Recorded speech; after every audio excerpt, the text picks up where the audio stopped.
Somos Berenice Flores y Sebastián Iguiluz y este es el podcast Entrepreneur de Keep It Up Show, un espacio creado por dos emprendedores en el que buscamos traer gente chingona e increíble que está constantemente cambiando la forma de ver y hacer las cosas. Cada martes, jueves y sábados podrás escuchar un nuevo episodio donde encontrar información clave que te ayude a impulsar tus ideas, tu empresa, pero sobre todo tus sueños. No importa qué te dediques, keep it up. Bienvenidos a un nuevo episodio de The Keep It Up Show. Antes de empezar, si nos estás escuchando por YouTube, ayúdanos con un like, dándole clic a la campanita y suscribiéndote al canal. Y en Spotify, dándonos seguir. Hoy tenemos de invitado a Roberto Ibarra, cofundador de Vida Entrepreneur, uno de los podcasts pioneros en Latinoamérica que atraen la atención a los emprendedores y sus historias. A su vez, Roberto es cofundador de Expediente Azul, empresa que digitaliza los procesos de instituciones financieras para agilizar los procesos exponencialmente. Hablaremos con Roberto sobre por qué la gente conecta con las historias de emprendedores, la importancia de validar tus ideas empresariales y el poder de las historias. Hola, muy buenas tardes y bienvenidos a otro episodio de The Keep It Up Show. Aquí Sebastián Aguiluz, cofundador y CEO de Entrepreneur, y estoy aquí con Roberto Ibarra, cofundador de Expediente Azul y de Vida Entrepreneur. ¿Cómo estás, Roberto? Hola, Sebas, muy bien, gusto saludarte. Igualmente, qué bueno que te das una vuelta. Oye, Roberto, antes de empezar, no sé si nos puedes contar un poquito sobre lo que hacen tanto en Expediente Azul, que ya tuvimos a Juan Carlos en otro episodio, y lo que hacen en Vida Entrepreneur. Bueno, empezamos fácil con lo de Vida Entrepreneur. Es un podcast donde entrevistamos emprendedores exitosos y que inspiran latinos para tratar de aprender acerca de sus mejores prácticas y poder acortar nuestra ruta de aprendizaje y de camino al éxito, ¿no? Entonces, el resumen del podcast de Vida Entrepreneur. Y en Expediente Azul, lo que hacemos es, tenemos una herramienta de integración de expedientes digital. Esto es muy importante en procesos que requieren muchos documentos del cliente, como por ejemplo un préstamo para una empresa o un préstamo para comprar una propiedad. Requiere de mucha documentación de los clientes que quieren estos préstamos y por eso hay mucho dolor, y Expediente Azul simplifica el proceso de integración de expedientes para las empresas financieras o bancos para al final hacerle la vida más fácil al que quiere el préstamo y acelerar estos procesos burocráticos que tardan mucho y a nadie le gusta. Súper bien. A ver, empecemos. ¿Con cuál quieres empezar? ¿Con Expediente Azul o con Vida Entrepreneur? Empecemos con Vida Entrepreneur, que fue tal cual la cronología, ¿no? Va, me parece perfecto. Nada más, antes de preguntarte, ¿cómo se llama? Le comparto a la audiencia la anécdota chistosa de que yo soy fan de Vida Entrepreneur. Dije, ahorita pues, voy a invitarlos a ver si, ahora que estén del otro lado de las entrevistas. Entonces encontré el correo de contacto, te mandé, y la sorpresa fue que resultó que era socio de Juan Carlos, a quien, como dije, ya conocíamos porque lo habíamos tenido en otro episodio. Entonces, aparte fue como de, no, pero tú no sabías que te estaba invitando por Vida Entrepreneur, entonces era como de, no, Sebas, pero pues ya invitaste a mi socio de la misma empresa, pues no sé qué tanto varíe. Y yo, no, bueno, es que la neta no sabía que eran socios, te invité por tu otro emprendimiento. Entonces... Sí, pues aquí andamos haciendo lo que nos gusta, ¿no? Y como nos gustan muchas cosas, pues al final acabas haciendo varias. Exacto. Y ahora sí que qué pequeño es el mundo, qué pequeño es el ecosistema emprendedor, y bueno, pues aprovechados para mandarle saludos a Juan Carlos. Pero bueno, oye Roberto, te quería preguntar, ¿cómo nace? No sé si nos puedes contar un poquito del origen secreto de Vida Entrepreneur. ¿Por qué un podcast de emprendimiento cuando normalmente, al menos en México, no era tan común? Pues bueno, por ahí voy a ir pues bueno, para entender el origen hay que ir pues bastante atrás en mi trayectoria emprendedora.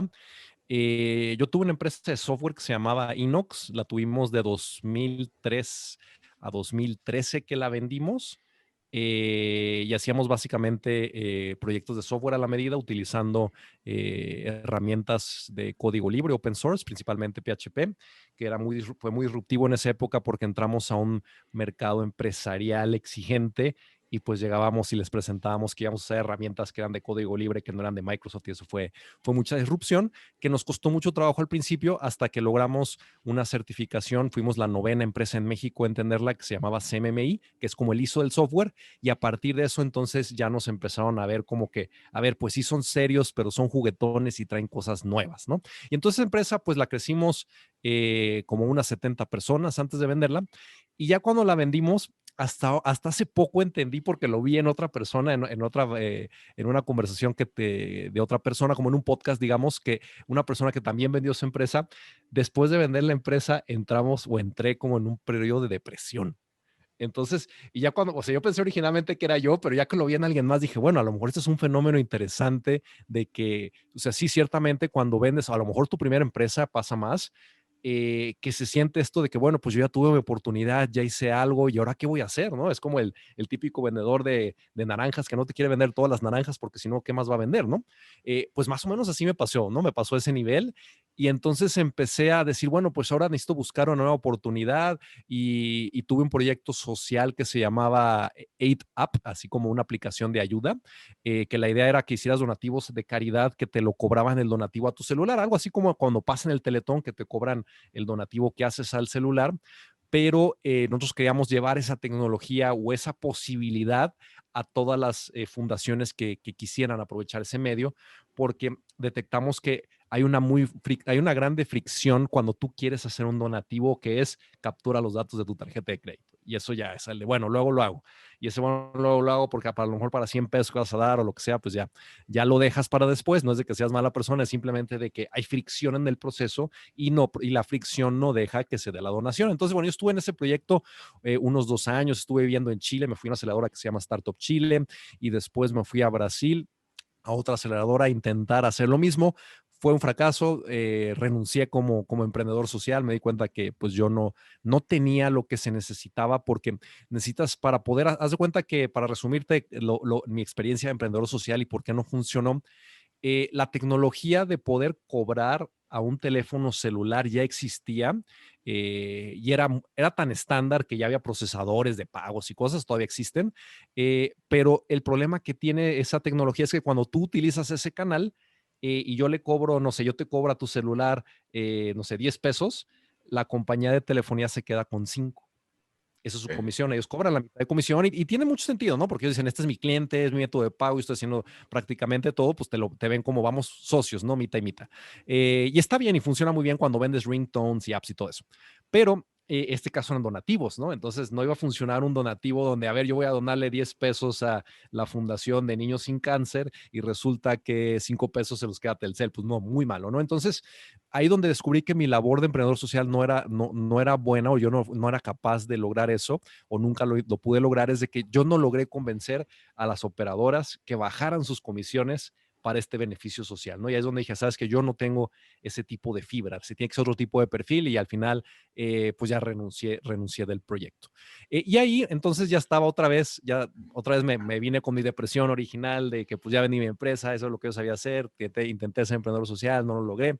Eh, y dije, y en esos momentos en que estaba buscando oportunidades, pues que descubro este podcast de John Lee Dumas que se llama Entrepreneurs on Fire, que él entrevista una persona, bueno, me parece que ha cambiado el modelo, también ha evolucionado cómo funcionaba él, pero en ese momento él entrevistaba un emprendedor por día de la semana, bueno, por día, de lunes a domingo, ¿no? Y me gustó tanto, no sé, me inspiraban tanto estas historias, me emocionaba sentir lo que sintieron estas personas que vivieron esto y todos estos aprendizajes, que ahí es donde dije, ¿sabes qué? Yo quiero hacer algo así, pero para el segmento latino, mexicano, que no hay, porque al final, pues el emprendedor de Silicon Valley es totalmente diferente al emprendedor de Guadalajara, cabrón. Entonces, ese es donde a veces falta hacer este match de que pues te dicen, ¿sabes qué? O sea, te dicen, ahorita en Silicon Valley cualquiera con un papel llega y levanta $1 millón. Pues sí, pero eso es allá, ¿no? Aquí funciona un poco diferente y tú lo ves incluso hasta en Shark Tank. Eso es bien interesante si ves Shark Tank. Es muy diferente el Shark Tank de Estados Unidos al de México y no necesariamente en los productos o en las tecnologías que se presentan, pero en cómo es la estructura de la negociación. Si tú te fijas mucho en Shark Tank México, siempre te ofrecen la opción de que, ¿sabes qué?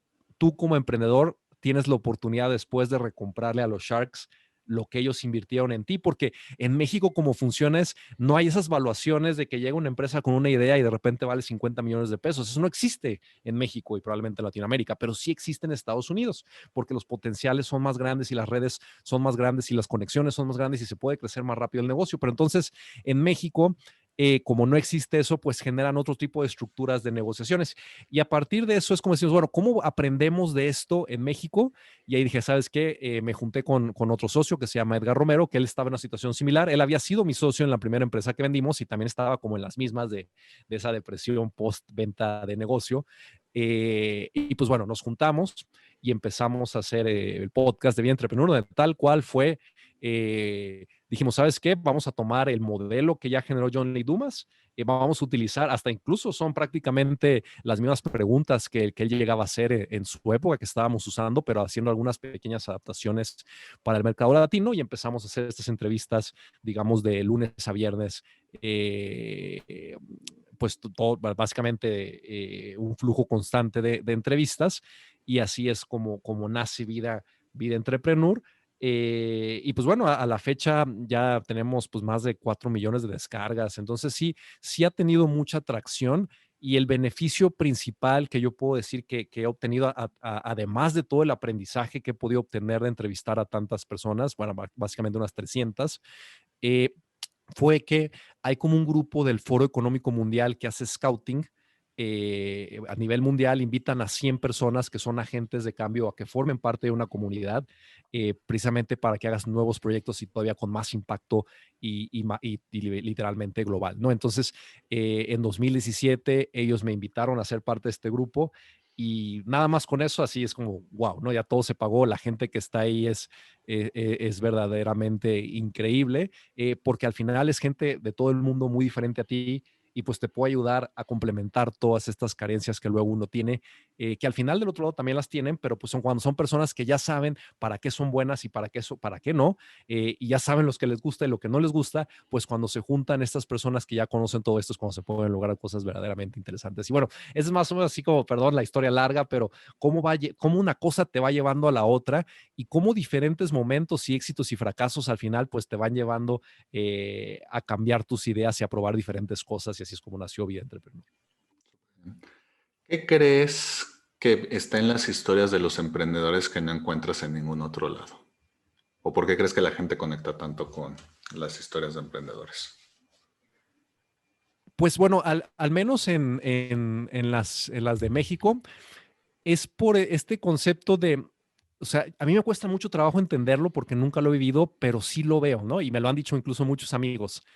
De verdad que hay personas que van a trabajar no por gusto, ¿no? Van a trabajar porque les pagan y se hacen todas estas bromas de que, pues claro, es trabajo, no te tiene que gustar, por eso te pagan.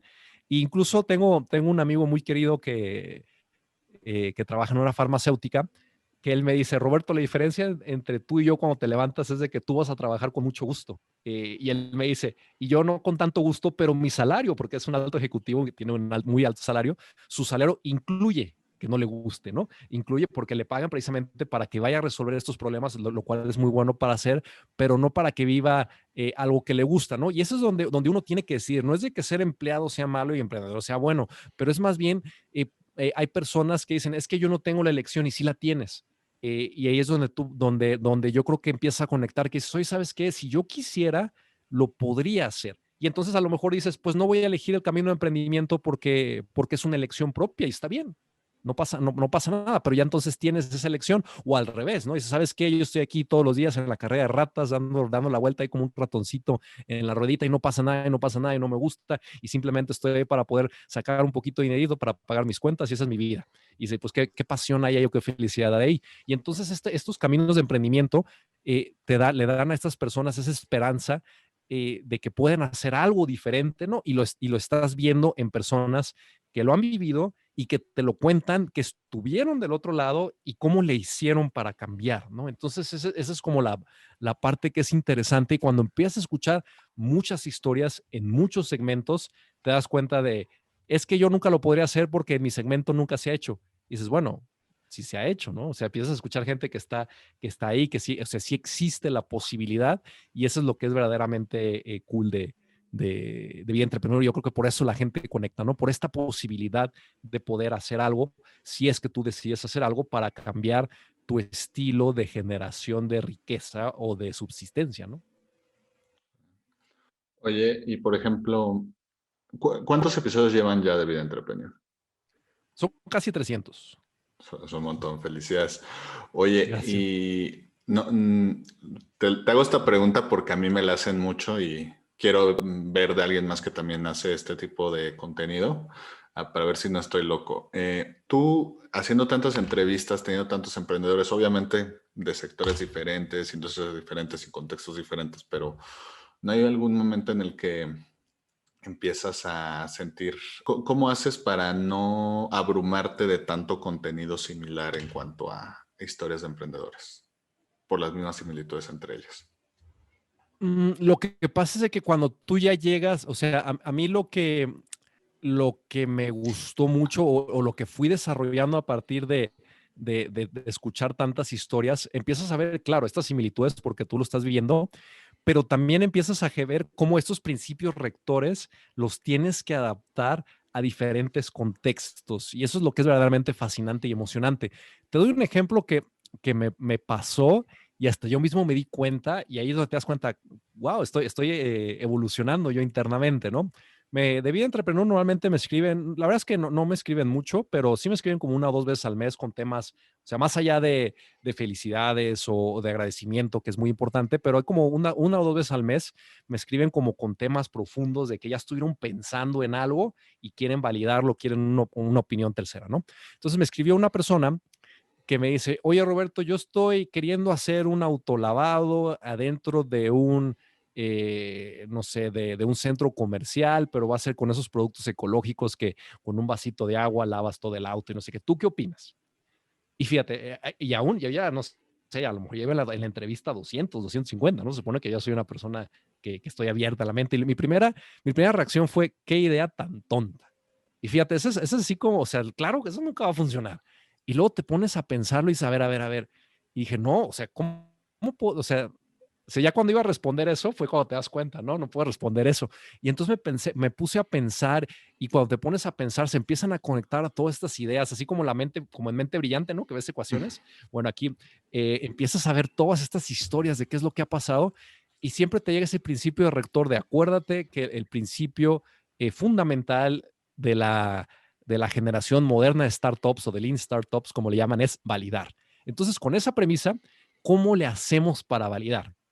Y esa es la premisa que adopté. Dije, le voy a contestar en este contexto porque yo no soy un experto en centros comerciales ni en autolavados. Yo no sé, yo no entiendo nada de eso, pero sí puedo entender que cualquier negocio o cualquier idea, el objetivo de cuando usas una metodología de Lean Startup es validarlo. Y entonces más bien mi respuesta cambió a cómo le podría yo ayudar a esta persona a que generara una validación. Y entonces por ahí fue mi respuesta, ya la cambié y le dije sinceramente, le dije, yo no sé si esto es bueno o no, pero lo que sí sé es de que hay que validarlo.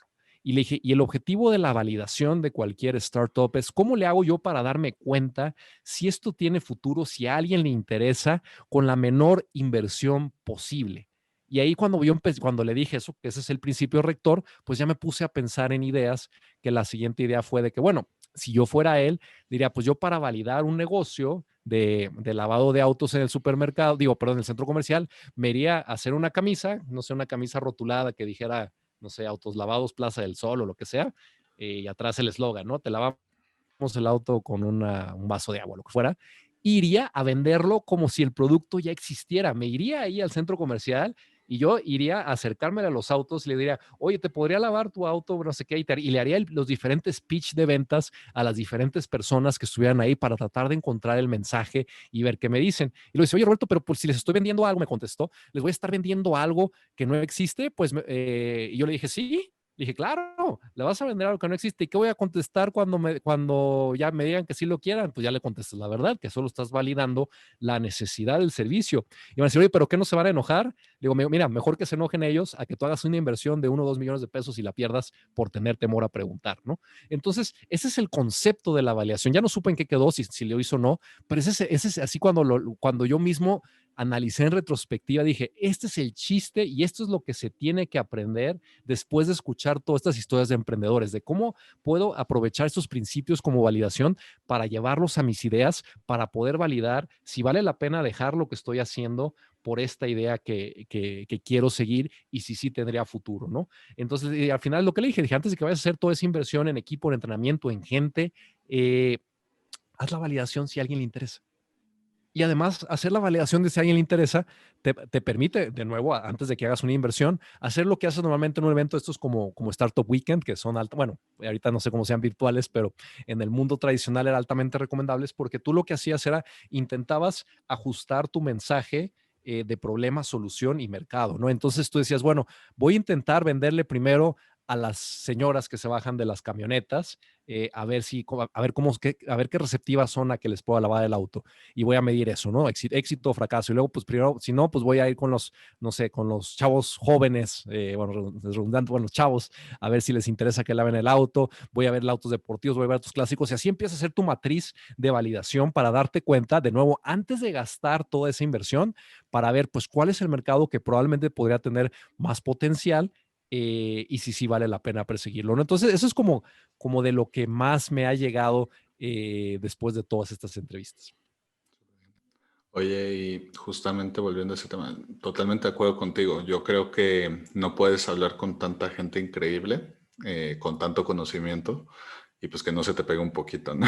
A mí me pasa de que en el episodio, no sé, voy a agarrar un número al azar. En el episodio 28 hablamos de un tema que a lo mejor no sé mucho o a lo mejor no sé nada. Y luego en el episodio 50 y pico estoy entrevistando a un ponente del mismo sector y el mismo conocimiento que aprendí en la otra plática es como, ah, mira, oye, ¿y cómo ves de esto? ¿Qué piensas de esto? Y justamente es lo que siempre digo cuando me preguntan del podcast, de, oye, el primero que aprende soy yo. El primero y el que más aprende soy yo, porque pues ahora sí que te estás juntando con mucha gente que no solo sabe mucho, sino que creo que es gente que parte de la magia del emprendedor es que la han hecho ellos mismos, ¿no? O sea, no te están vendiendo algo que no se puede hacer, sino algo que en muchos casos ellos mismos ya hicieron. Sí, es tal cual como tú dices, y es el poder de las historias, como tú dices también, ¿no? Es mucho más fácil acordarte de una historia que de teoría. Y esa es la ventaja, por eso está comprobado que aprendemos a través de historias y ese es el verdadero poder de también de tener este tipo de conversaciones comentadas o después contadas como si fueran una historia, porque entonces te acuerdas más fácil del hecho, ¿no? Vamos a llamarle que en Harvard le llaman el método del caso. Bueno, aquí le llamamos contar historias en los podcasts, ¿no? Oye, Roberto, y por ejemplo, no sé cuánto tiempo lleva exactamente Vida Entrepreneur. ¿Hace cuánto se fundaron? Fue por ahí de 2017. 2017. Y en estos 3 años, ¿cómo has vivido tú como alguien de los que fueron de los primeros para empezar en México este boom del podcast? Porque ahora dicen que ahora tenemos más podcasts que gente que los escuchan, pero hace poco no era así.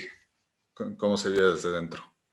Bueno, la fortuna, digamos, que tuve en ese momento, que estoy seguro que hoy la puedes tener, solo que tienes que ver cuáles son los hacks y estrategias que están funcionando mejor hoy en día en diferentes plataformas, pero al menos cuando yo inicié, o sea, digamos que de mi audiencia, el 99% tenía iPhone, ¿no?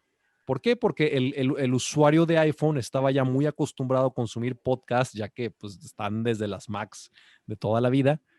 Bueno, no de toda la vida, ¿no? Pero tiene 20 años el podcast o 10 años y ya viene la aplicación ya tenía la aplicación las Macs y además los iPhones ya traían la aplicación instalada, ¿no? De podcast. Yo creo que por curiosidad mucha gente le picaba y pues ya empezaba a agarrar el gusto y así se creó la cultura. Entonces, la ventaja que nosotros tuvimos en Vida Entrepreneur es que como había pocos podcasts, era una oportunidad fácil de hacer algo bien y destacar. ¿Sí me explico? Porque muchas de las reglas que siempre te dicen los podcasts, o más que te decía John Lee Dumas, contenido consistente, contenido consistente, contenido consistente. Yo por eso era lunes a viernes consistente, lunes a viernes consistente. Y yo para poder tener un pool de entrevistas que salieran siempre de lunes a viernes, era de que pues yo cada semana tenía que echarme 8 entrevistas, ¿no? Para tener un colchón, y a veces había no shows que no llegaba el entrevistado, cualquier cosa, ¿no? Había semanas difíciles que no era muy complicado agendar gente. Y ese es el trabajo que hacía mi socio Edgar. Él manejaba todo el equipo de entrevistas, que eran 3 personas. Uno cree que es fácil conseguir entrevistados, pero la realidad es que cuando ya tienes algo consistente y profesional, pues necesitas una estructura profesional. O sea, necesitas gente que siga procedimientos, que inclusive tácticas, y bueno, es como una empresa, ¿no? ¿Cuál era el flujo de entrada? ¿Cómo tenía mi pipeline de entrada? ¿Con cuáles estaba hablando y con cuáles estaba pudiendo agendar? Eso todo lo maneja mi socio Edgar.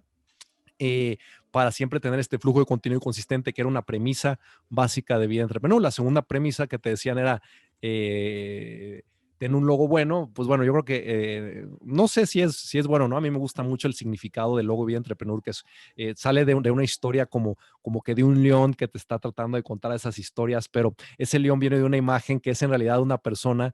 Un artículo que escribió, no recuerdo exactamente quién lo escribió, pero era una imagen que te ponen de qué es el emprendedor. Dicen, el emprendedor es esta persona que está montando un león, que no sabe, que cuando se dio cuenta no sabe cómo llegó ahí, y tampoco sabe cómo va a salir de ahí, ¿no? Porque si me muevo para acá, el león me va a mover la pierna; si me muevo para acá, el león me va a mover la pierna, pero mientras tanto estoy aquí arriba del león. Y de ahí nace el logo de Vida Entrepreneur, y creo que también un logo poderoso influía mucho. Y al final, con esas dos cosas, tuvimos la suerte o la fortuna de que al menos en el sistema de Apple nos ponían siempre como en la posición número 1 o número 2 de los podcasts sugeridos en el área de carreras, que le llaman ahora. Antes era en finanzas, economía y finanzas. Y pues eso ya nos dio muchísimos hits, ¿no? De personas que entraban a ver qué hay en el área de emprendimiento, y pues eres el segundo loguito que aparece ahí, pues por lo menos escuchan un poquito a ver si les gusta y a ver si se enganchan, ¿no? Entonces tuvimos esa fortuna. No somos tan fuertes en otras plataformas como Spotify. Nos hemos quedado más en la plataforma de Apple, pero en Apple así fue como pudimos lograr esto. Simplemente fue hacer lo que sabíamos que se tenía que hacer en ese momento, porque otras personas que ya lo habían hecho nos decían que se tenía que hacer, ¿no? Y entonces ahí es como mucha gente dice, bueno, yo hago un podcast de hobby y ahí de vez en cuando publico una entrevista. Pues eso ya se sabía que no funcionaba. Entonces ese es como los principios. Esos simplemente fueron esos 2 principios que seguimos. Yo te entiendo perfecto. De hecho, ¿cómo se llama eso? Afortunadamente tenemos muchos ponentes increíbles por todo lo que hacemos en Entrepreneur, que nos están apoyando tanto en el podcast como en general. Pero sí, sacar 3 episodios por semana se dice, y que nunca interrumpamos, se dice fácil, pero es todo menos eso. Y y al menos de momento no hemos tenido problemas, pero como tú dices, se tiene que encontrar las formas para grabar contenido con tiempo, planear bien. Oye, que si te cancelaron, oye, que si se les olvidó, oye, que si se le fue el internet, oye, que si X, Y, Z. Pero, súper. Oye, para los que quisieran empezar su podcast, o que ya tienen su podcast y como tú dices, lo tienen de hobby, pero ya lo quieren hacer un poquito más profesional, ¿algunos tips rápidos que les pudieras dar? Pues bueno, el principal tip es trata de colgarte de la red de tus entrevistados. Entonces, cuando tú entrevistes a alguien, hazle la vida muy fácil para que la otra persona pueda compartir la entrevista en sus redes con un solo clic. O sea, si tú le das, ahí te va el link, entra a Facebook y tú ponlo y dale compartir. No, ya estás haciendo trabajar al entrevistado y eso no va a suceder. Mándale en el mail el botón para que lo presione, y aparece la pantallita de compartir en redes, y lo presione y ya acabó. O sea, si me explico, el principio es cómo le haces para apalancarte las redes de tus prospectos, que son redes grandes normalmente, porque pues estás entrevistando personas que tienen una influencia, o aunque no, es personas que están que están fuera del alcance de tu red, y te ayudan a crecer tu red, pero hazle la vida fácil a tus entrevistados de que compartan la entrevista, ¿no? Entonces creo que en el caso de podcast de entrevistas, ese creo que es uno de los grandes tips que yo podía dar, y probablemente, además de los otros tips que te di, de ten contenido consistente y ten un logotipo que se vea profesional. Yo creo que con esas 3 cosas ya estás casi del otro lado. Oye, y por ejemplo, Obviamente, y ahorita vamos a ir un poquito a Expediente Azul, pero obviamente has seguido la parte de emprendimiento en otros lados. Pero la parte de podcast, ¿nunca se te ha ocurrido hacer un podcast de otro giro o de otro tema o algo por el estilo? O ya con los episodios de Vida Entrepreneur ya son suficientes? Bueno, yo creo que después vamos a platicar un poquito más a profundo de esto, pero la realidad, a mí el tema que me apasiona es el concepto de, pues es básicamente el emprendimiento por el concepto de poder tú hacer tu idea o lo que te gusta y poderlo hacer a una escala grande. Son como esas dos cosas que a mí me gustan. Entonces, por eso el tema de emprendimiento me gusta. Y la realidad es de que, o sea, ya que lo pienso, no soy una persona así que tiene como pues hobbies raros, ¿no? O sea, no es de que yo podría hacer un podcast de ir a pescar porque pues no me gusta ir a pescar o no me gusta, no podría hacer un podcast de cualquier otra cosa porque la realidad es de que pues lo que me gusta es lo que estoy haciendo, ¿no? Entonces no me veo haciendo en este momento un podcast de otra cosa. Bueno, la emoción de la vida es precisamente que luego las cosas cambian y pues se van a generar nuevas creencias y nuevos gustos, pero en este momento, decirlo así, a mí lo que me gusta es esta parte del emprendimiento, escuchar estas historias para ver yo cómo las puedo aplicar también en mi realidad de personas que tuvieron esta idea, siguieron, no sé, estas estrategias, estos pasos a llevarla a una gran escala, ¿no? Y ese es en realidad lo que me apasiona y esa es la parte, también una parte, un componente social de que yo me siento en deuda con muchas personas que me han ayudado a lo largo de mi trayectoria emprendedora y dije, bueno, ¿cómo yo trato de empujar el favor hacia adelante, tratando de ayudar, si no es directamente con lo que yo pueda compartir, sino con que otras personas puedan compartir con mi audiencia de Vidrapreneurs para que también puedan más rápido alcanzar sus metas, ¿no? Entonces, esta parte de Vidrapreneurs es más bien un poquito contexto social y la parte ya de mi emprendimiento como tal, ese es lo de Expediente Azul. Súper bien. Y bueno, hablando de la vida profesional, ya nos contaste lo que hacen en Expediente Azul y la problemática que están resolviendo, pero me da curiosidad, después de tu experiencia corta como emprendedor social, ¿qué fue lo que hizo que dijeras, me quiero dedicar justamente al tema de hacerle la vida más fácil a las personas que quieren acceder a las instituciones financieras? Bueno, la realidad es eso viene de mi socio Juan Carlos. Cuando tuvimos la empresa de software que vendimos en el 2013, Juan Carlos era la cabeza del área de proyectos de desarrollo de software, ¿no? Él tenía, o sea, básicamente de los 70 que trabajábamos ahí, 65 personas estaban a su cargo, ¿no? En todos los Ok. proyectos de desarrollo de software. Y al final, cuando salimos de esa empresa, la pudimos vender. Él dijo, ¿sabes qué, Roberto? Yo no quiero saber nada más de software en mi vida. O sea, él estaba muy cansado después de estos 10 años o 13 años de haber tenido la empresa. Y pues tal cual tomó un giro radical y él se fue al segmento financiero, ¿no? Él era un broker de créditos. Así tal cual de totalmente otra cosa. Y como a los 3 años, pues que yo estuve en esta parte de Vida Entrepreneur, el proyecto social que no funcionó, que estuve viendo en Chile, en Brasil, en Finlandia un tiempo, en un proyecto que tuve ya con Nokia y Microsoft. Eh, pero al final me habla y me dice, oye Roberto, ¿qué estás haciendo? Y pues yo como que me agarró en esos momentos de que pues todavía estaba buscando un problema a resolver, ¿no? Yo traía mi martillo y estaba esperando ver cuál era el clavo al que le iba a dar el martillazo. Eh, Me habla y me dice, creo que aquí hay un problema interesante. Me quiero platicar contigo. La realidad es de que fui con él a platicar y me platicó una serie de ideas de cosas que él había detectado en la industria financiera. eh, y a mí la que más me llamó la atención fue esta de los expedientes, porque de las otras ideas que tenía Juan Carlos, eran ideas que yo sin estar en la industria ya las había visto, ¿no? Entonces dije, pues es que o sea, me voy a meter a esos segmentos donde ya hay gente trabajando en esto y me platica Juan Carlos, bueno, está el segmento de los expedientes.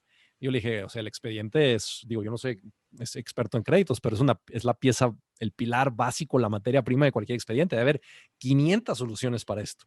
Y me dice, búscalas. Y pues ahí voy yo a empezar a googlear y dije, oye, no, en efecto, aquí hay una gran problemática porque la mayoría de la industria financiera, la parte digital comienza después de que los documentos están correctos. pero para tú conseguir esos documentos correctos, pues la gente le hace como puede, no hay herramientas, ¿no? Y ya es cuando lo dije, pues es que no hay herramientas. Y claro, esto era también 2017 por ahí, no, sí, fines de 2017, creo que estaban platicando yo con Juan Carlos. eh, y ya es cuando me interesó porque dije, bueno, o sea, ¿qué le vas a evaluar a la industria financiera? ¿Es un mercado gigante? Sí, hay muchísima gente, sí, o sea, hay dinero, hay crecimiento, pues qué más, o sea, tienen para pagarte tus soluciones, les debe interesar. Le dije, sí, porque el expediente es una herramienta asociada al proceso comercial y a todo mundo le gusta gastar dinero para vender más. Sí, pues eso es muy fácil. Eh, entonces, ahí es cuando dije, ¿sabes qué? Me interesa este problema. Yo lo vi en su financiera, lo vi cómo lo vivían los que trabajaban con él, el problema de los documentos y incluso una presentación que tenemos hasta hoy, utilizamos una conversación que tuvo uno de sus empleados con un cliente de Juan Carlos, donde para integrar un expediente de unos 25 o 30 documentos se tuvieron que intercambiar 60 emails, ¿no? Entonces ahí es donde tú ves, o sea, son 60 emails multiplicado por la cantidad de clientes que está teniendo Juan Carlos para integrar. Es verdaderamente doloroso y caótico y no hay herramientas. Entonces ahí es donde dije, ¿sabes qué? Me interesa trabajar contigo. Y él me dijo, bueno, pues ahora vamos a ir al revés. Me dijo, Roberto, tú te vas a encargar de la parte tecnológica y Juan Carlos iba a encargar de la parte comercial, ¿no? Entonces invertimos ahí como un poquito los roles porque él era el experto o es el experto en el segmento financiero y yo me enfoqué a lo que era la parte tecnológica y así es como decimos, bueno, pues vamos a empezar. Contratamos un desarrollador que ya conocíamos, uno muy bueno de la empresa anterior de software, que lo contratábamos por horas, digamos. Y pues unos 3, 4 meses después ya teníamos el primer prototipo que a esencia son de esas cosas curiosas que hemos visto no sé, a 3 años de ese prototipo inicial. Pues la versión que tenemos hoy básicamente hace lo mismo. Claro, hoy es mucho más evolucionada y bonita y sencilla y demás, pero la funcionalidad es básicamente la misma porque el dolor es el mismo, ¿no? O sea, el dolor que se identificó, la verdad es que sí es el dolor que tiene la industria y así es como nace Experimentaciones. Como te digo, fue esta idea, me latió porque se veía que era un segmento en crecimiento y luego lo validé con un amigo que tenía una financiera, que bien curioso este amigo, es nuestro cliente más antiguo, todavía es cliente nuestro y me dice, yo estoy desarrollando lo mismo, me dice. Y dije, bueno, pues ya sé, lo primero que te desmotiva, ¿no? O sea, el primero que le voy a vender la solución me dice, sí, yo estoy desarrollando mi solución. Y pues bueno, 3, 4 meses después, ya que tenía yo el piloto, se lo fui a enseñar y me dice, a ver, pero ¿cuánto cuesta esto? Y le dije, oye, lo que tú estás desarrollando, dice, bueno, o sea, lo estaba desarrollando en su mente, ¿no? O sea, no había en realidad desarrollado nada del software, solo lo había visualizado y ya cuando lo vio, pues nos paga la suscripción hasta hoy en día. Entonces, ahí fue como la validación de, bueno, este es un problema real, ¿no? Real y la gente paga por él y pues ya decidí enfocarme pues prácticamente a tiempo completo a eso. Súper bien. Oye, Roberto, y por ejemplo, normalmente cuando uno piensa en la industria del software, piensa, ya sabes, en Silicon Valley, compañías gigantes, que el nuevo Facebook, nuevo Google, etcétera. Pero yo he notado que en México hay muchas empresas de software. Muchas no son tan conocidas, justamente porque se enfocan más en un modelo B2B, que conocidas me refiero en cuanto al público general, pero la verdad es que hay muchas empresas muy buenas, entre ellas las de ustedes, que están teniendo muy buenos resultados, no solo de su misión, sino en cuanto a tema económico. Entonces, por ejemplo, para los que nos escuchan que quisieran poner una empresa de software en México, pero que a lo mejor pues están desanimados de que creen que aquí no hay suficiente industria, etcétera, ¿qué les dirías? Bueno, primero es tal cual, voy a repetir lo que pasó en mi historia. Primero lo que hay que hacer es encontrar un problema, ¿no?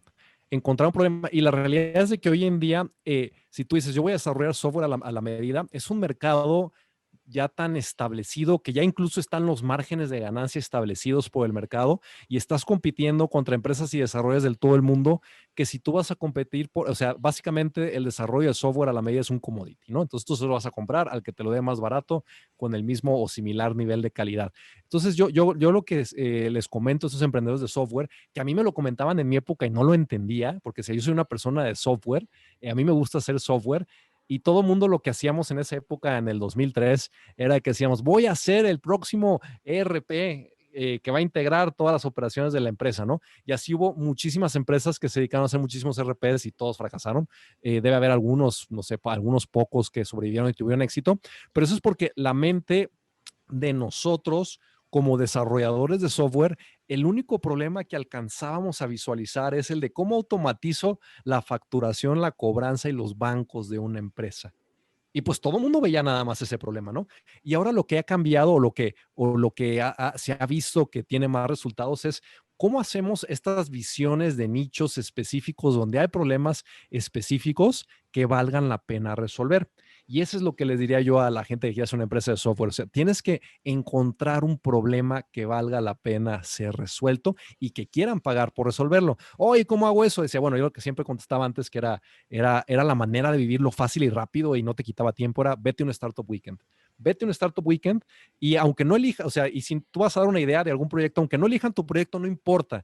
Métete a cualquier equipo porque lo que importa es que tú vivas el proceso y de que vivas ese proceso de descubrimiento de qué problema vale, voy a repetirlo porque es bien importante, de qué problema vale la pena ser resuelto y ver si alguien pagaría porque fuera resuelto, ¿no? Y entonces es lo que yo les digo a los emprendedores de software, encuentren estos nichos, así como nosotros encontramos en el Expedientes que tú dices, esta es la industria bancaria, o sea, ¿no has visto el edificio de BBA? O sea, tienen miles de desarrolladores y cuando voy a venderlo allá me dicen, Roberto, ¿por qué te voy a contratar tu servicio si yo tengo 1000 desarrolladores que pueden copiar tu solución mañana? Es cierto, tienen 1000 desarrolladores, pero lo que no tienen son un equipo como Juan Carlos y yo, nuestro equipo, que está todo el día 24 horas al día por 7 días de la semana pensando en cómo mejorar nada más el proceso de expedientes. Acuérdate al final que un desarrollador es un maquilador de la idea analizada de alguien más.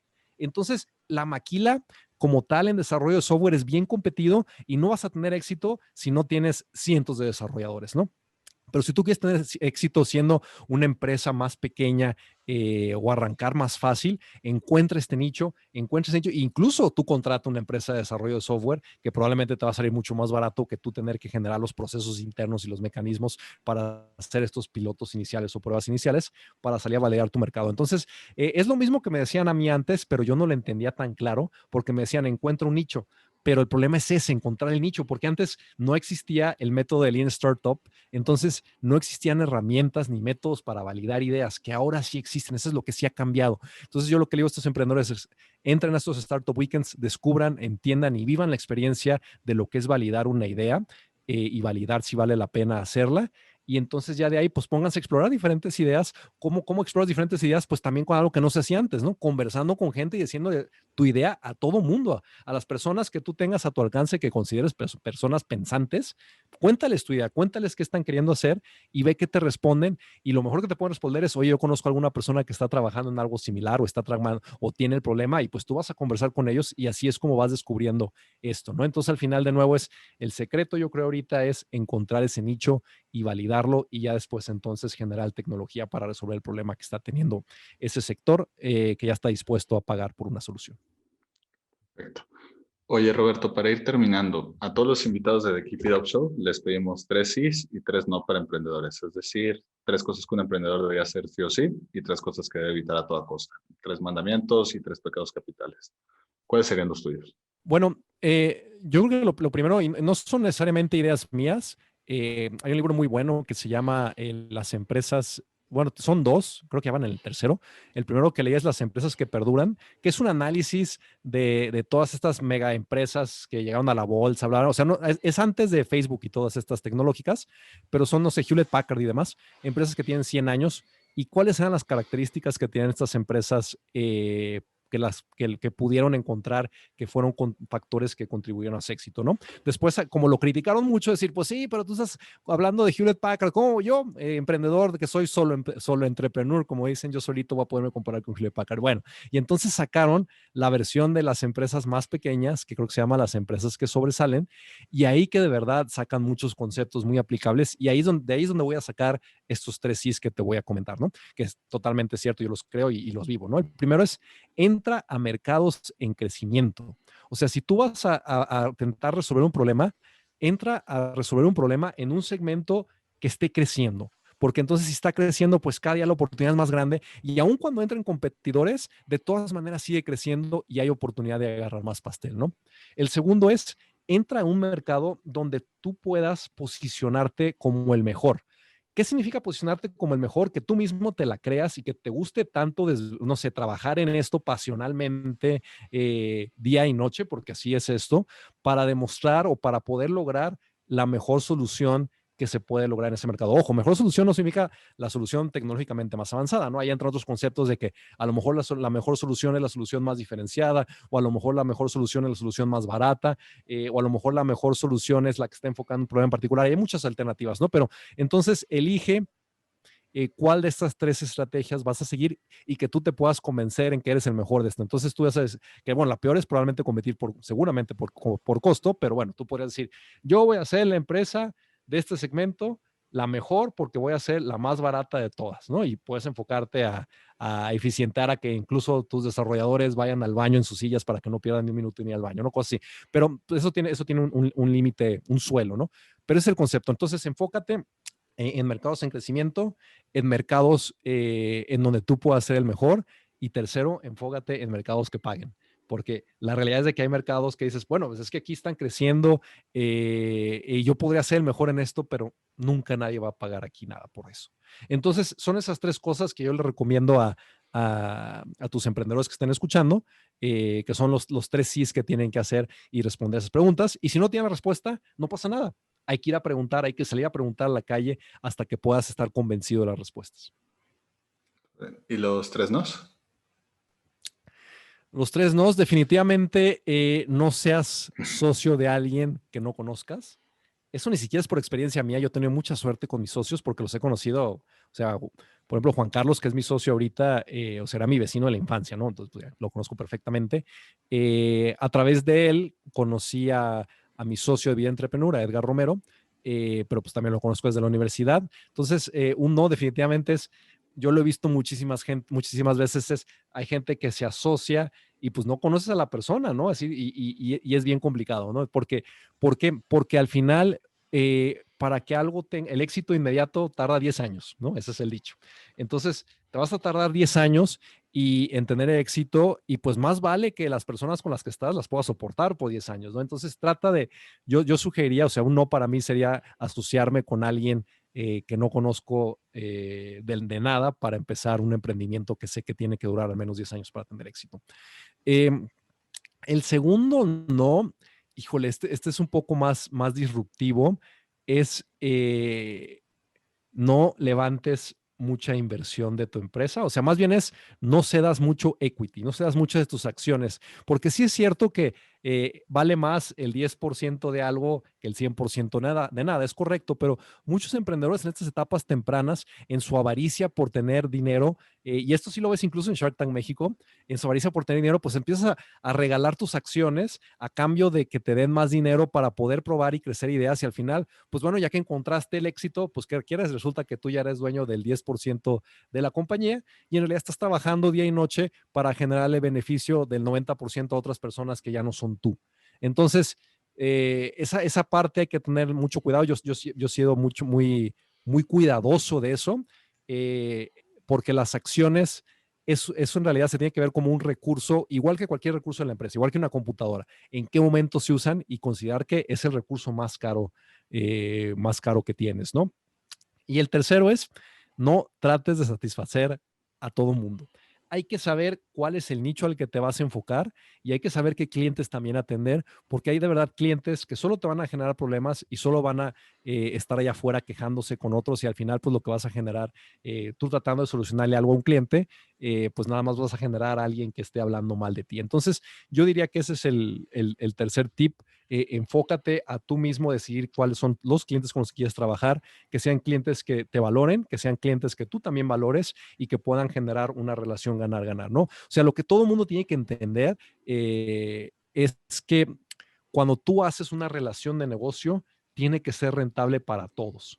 El que está pagando tiene que obtener más valor del dinero que te da y ese dinero que tú recibes, ese valor, tiene que ser suficiente para que puedas continuar y crecer el negocio, ¿no? Entonces, esas mentalidades de que vas con un cliente que te quiere exprimir y no sé qué, le tienes que decir, a ver, o sea, tienes que entender que si me exprimes, el riesgo es para ti porque ya mañana voy a cerrar la empresa y ya no te va a dar el soporte, ¿no? Entonces, si esa es la mentalidad que tú manejas de negocios, es probable que yo no sea la mejor opción para ti, porque yo soy una opción que quiero perdurar, ¿no? Quiero perdurar y pues para perdurar una empresa necesita rentabilidad. Entonces, aléjate de esos clientes que no veas que van con tu visión de negocio. Ahora, hay clientes que sí van con esa visión de negocio, dependiendo del negocio, donde hay negocios transaccionales que le vas a vender algo y le dices, bueno, pues aunque le gane 5 pesos, pero ya nunca más voy a ver a este cliente en mi vida, bueno, pues me llevo los 5 pesos y ya, ¿no? Entonces hay diferentes tipos de relaciones, diferentes tipos de negocios, pero no le tengas miedo a decirle que no a los clientes. Perfecto. Oye, Roberto, si alguien quisiera saber más de los servicios de Expediente Azul o enterarse más o escuchar algunas de las entrevistas de Vida Entrepreneur, ¿cómo te pueden encontrar en redes?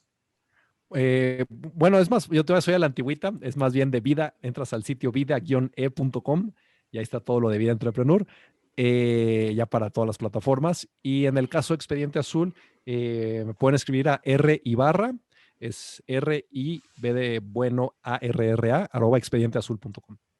Perfecto. Oye, Roberto, pues quiero agradecerte por tu tiempo. Espero te la hayas pasado también con nosotros y como decimos en el programa, keep it up. Ahí estamos. Muchas gracias por todo, Sebas. A ti un abrazo.